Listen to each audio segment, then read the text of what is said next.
मैं हनीफ अब्बासी साहब का माइक ऑन कीजिए। बहुत शुक्रिया जनाब चेयरमैन। मैं चाहूँगा कि मैं 5-7 मिनट ऐसी गुफ्तगू करूँ किसी की दिलादारी ना हो। मैं पहले इनको बता दूँ, इत्मीनान रखें, वो परेशान हो गए मेरे खड़े होने पे। मैं सिर्फ एक गुजारिश, बड़ा एहतराम है लीडर ऑफ द अपोजिशन का, इतनी नफरत अपनी फौज से मुतल्लिक, जिस फौज ने इन्हें इज्जत दी, इनके घर को इज्जत दी, इनका नाम रोशन किया, इस पाकिस्तान नहीं, ये तो फिर देखें ना, फिर अगर आप ऐसी बातें करेंगे तो फिर मैं डाइवर्ट हो जाऊंगा, तो फिर आप डाइवर्ट फिर बर्दाश्त नहीं कर पाएंगे। मैं बहुत अच्छी गुफ्तगू करूंगा। मैं गुजारिश ये करना चाहता हूं, ये तो फिर कोई बात ना हुई ना, बर्दाश्त तो करें ना, भी हौसला रखें, बर्दाश्त करें। मैंने कुछ भी नहीं कहना, मैंने कोई बात की है। जनाब चेयरमैन, आप मेरी बात सुने जी। आप हमने इत्मीनान से बात सुनी है जी जी, ये तो कोई बात ना हुई, ये तो पहचान ही कोई। मैं इसके बाद आपको मैं अपनी बात मुकम्मल करूंगा, इसके बगैर मैं बैठता नहीं हूं। सुने जनाब चेयरमैन, इतनी नफरत, पूरी स्पीच उठा के देखें कि उसके अंदर वीगो डाला, फिर उसके अंदर इंटेलिजेंस अदारों को केजीबी कहना, पता नहीं क्या क्या कह रहे हैं, गालियां दे रहे हैं। यानी अंदाजा लगाएं, जो नौजवान इस वक्त अपनी शहादतों के नजराने पेश कर रहे हैं इस मुमलकत खुदादादे पाकिस्तान की खातर, और ये बातें तो हमने सजाए मौत और फांसी की कोठरी को देख कर नहीं की। और आप लोगों ने, यार हुआ क्या आपके साथ? कांटा नहीं चुभा, कांटा आपको नहीं चुभा। सारे आप बाहर फिर रहे हैं, चिल कर रहे हैं, कोई कहां चिल कर रहा है, कोई कहां चिल कर रहा है। और आपकी गुफ्तगू का अंदाज, बहुत अफसोस हुआ उस घराने से जिस घराने ने अपना फील्ड मार्शल लिख लिया था बगैर कोई जंग जीते हुए। उन्होंने फील्ड मार्शल ही लिख लिया, उन्हें अपने कोने ही लगा लिया।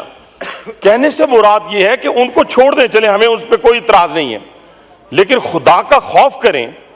उसी फौज को ये सारी गुफ्तगू आपकी, खुदा के लिए अगर ये हिंदुस्तान की फौज के खिलाफ होती, ये इजराइल के खिलाफ होती, इजरायली फौज के खिलाफ होती, तो खुदा की कसम इस कलेजे में ठंड पड़ती और हम भी आज क्लैपिंग करते। मैंने समझा शायद हमें कोई ऐसी कहानी सुनाने लगे हैं जो इस मुमलकत खुदादादे पाकिस्तान में पहले सुनाई गई थी। यानी फर्ज किया कि हमने 90 लाख नौकरियां देनी है, पता नहीं 1.5 करोड़ 50 लाख घर बनाने हैं, 1.5 करोड़ नौकरियां देनी है, 90 दिनों में करप्शन का खात्मा करना है, और केपीके के अंदर हमने जनाब वो जो है 350 डैम बनाने हैं, वहां पर हमने दूध की नहरें बहा दी हैं। मैं समझा शायद ऐसा कोई और हम ख्वाब देखने के लिए जनाब उठे हैं। आपने तो सारे का सारा ख्वाब ही जो है वो इस तरफ ले गए हैं कि जिस तरफ इस वक्त दुनिया जो इस वक्त पाकिस्तान के ऊपर हमलावर हो चुकी है, आप तो उनके आलाकार लग रहे हैं। मुझे तो लगता है जो अमेरिका से, इजराइल से जो फंडिंग आई है आपको या आ रही है उन लोगों की तरफ से जो वहां पे इजराइल के एजेंट बैठे हुए हैं, तो शायद इसी काम के लिए है कि आपने फोकस एक इंस्टीट्यूशन को करना है। कभी आपको आपके हक में फैसला ना मिले तो आप चीफ जस्टिस के गले पड़ जाते हैं, बेशक वो हाई कोर्ट इस्लामाबाद का हो, चीफ जस्टिस पाकिस्तान का हो। अगर आपको थोड़ी सी तकलीफ पहुंच जाए तो आप कहते हैं जी हमें तो एजेंसियों ने उठा लिया है, हमें तो फलां ने उठा लिया है। वो इस मैदान में जब आती है ना, तो वो कहती है ना कि अपने जरा पांव मजबूत लेके आते हैं और मजबूत पांव के साथ लड़ते हैं, सियासत करते हैं। सियासत में ये नहीं होता हुक्म चलाने वाला दौर खत्म हो गया है। इसलिए जरा सब्र करें। अभी तो इश्क के इम्तिहान और भी हैं, अभी मिलिट्री कोर्ट भी है। किसने कह दिया कि मिलिट्री कोर्ट नहीं है? अभी तो आप कहते हैं 9 मई की विजुअल्स लेके आए। अंधे हैं जिन्हें पता नहीं चलता कि 9 मई को क्या हुआ था। वो GHQ पे मैं गया था, वो हमजा कैंप मेरे हल्के पे है, मैंने हमलावर हुआ था। वो आपने कोर कमांडर हाउस लाहौर मैंने जलाया था। वो बानिए PTI की वर्दी किसने पहनी थी, किसने उतारी थी? कैसी बातें आप कर रहे हैं कि जी वीडियो लेके आए? वीडियो क्यों? अंधे हैं सारे?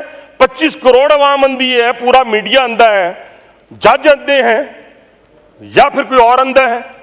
सबको नजर आ रहा है कि आपने हमला किया है प्लानिंग के तहत। आपके खिलाफ वादा माफ गवाह तैयार हो गए हैं, वो वादा माफ गवाह तैयार हुए आपके खिलाफ। इतने बड़े बड़े एविडेंस हैं आपके खिलाफ कि आपका बचना नामुमकिन है।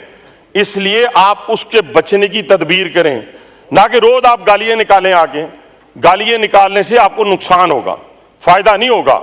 और ये इतनी कमजोर फौज नहीं है कि आप इसको गालियां देके दबा लेंगे। जो रशिया से नहीं दबे और जो मुल्क की दुश्मनों से नहीं दबे, वो आपसे दब जाएंगे।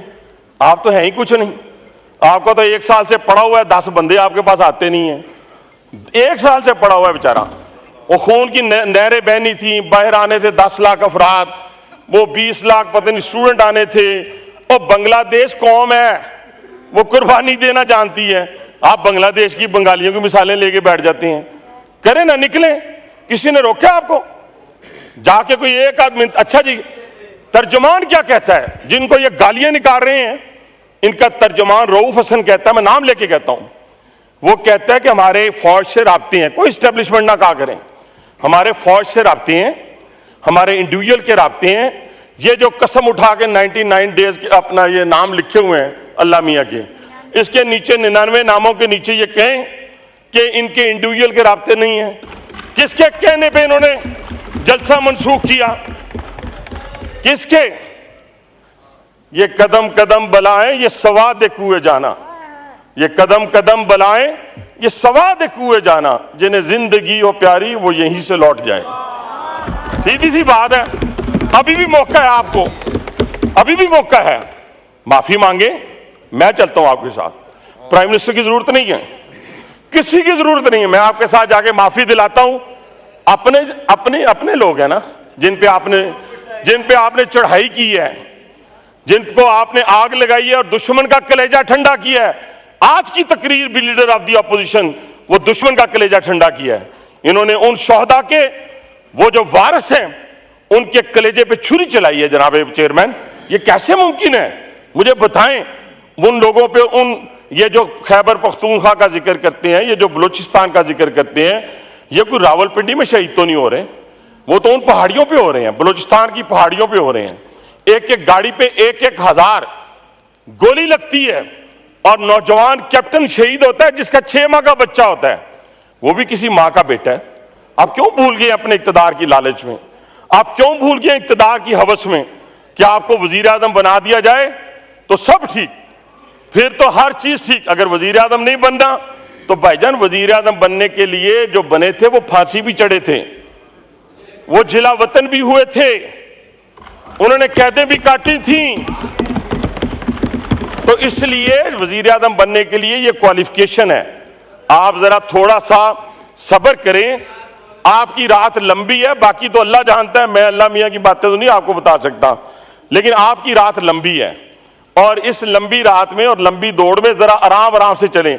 मैं तो हर वक्त लीडर ऑफ द अपोजिशन का सांस फूला हुआ देखता हूं, इतना सांस फूला हुआ होता है। और मेरे साथ रहे हैं माशाल्लाह, मियां नवाज शरीफ साहब के हक में इन्होंने इतने जोरदार नारे मारे हैं कि शायद पाकिस्तान की तारीख में मैंने भी नहीं मारे, मैंने नहीं मारे, आज की डेट तक नहीं मारे। ठीक है जी। इसी तरह चौधरी शुजात हुसैन, परवेज मुशर्रफ साहब, कोई बंदा इन्होंने छोड़ा नहीं। इमरान खान साहब, और जो शहबाज शरीफ साहब की तारीफें हुआ करती थी वो भी हमारे कानों ने सुनी। अच्छी बात है, कोई बात नहीं, इन्होंने फिर एक दफा किसी ना किसी जगह जाना है, लेकिन उस इंस्टीट्यूशन पे आप हमलावर ना हो जो आपके घर से था।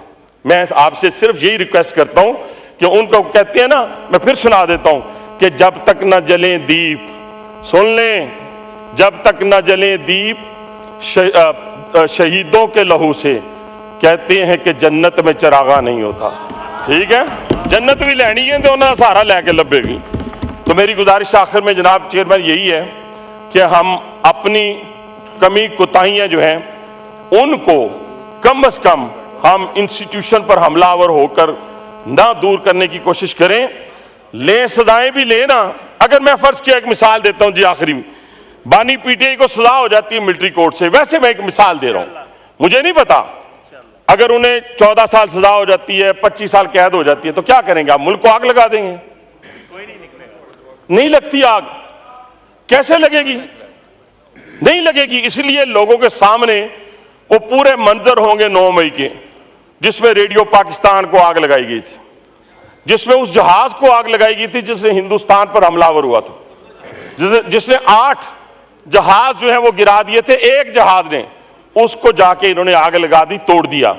तो जनाब चेयरमैन, मैं फिर आपसे गुजारिश करूंगा कि हमें एहतियात करनी चाहिए। अदलिया पर हम हमलावर उस वक्त हो जाते हैं, कभी इनको कई जजों की जो है उम्रें कम कर दें तो फिर अच्छी लगती हैं, ज़्यादा कर दें बुरी लगती हैं। और गुड टू सी वाले जज चाहिए इनको, और इनको मर्सिडीज गाड़ी देने वाले जज चाहिए, और बुलाकर इनको सादक और अमीन कहलाने वाले जज चाहिए। वो ऐसे जज काफ़ी हद तक ख़त्म हो गए हैं, बाकी जो रह गए वो भी इंशाल्लाह ख़त्म हो जाएंगे।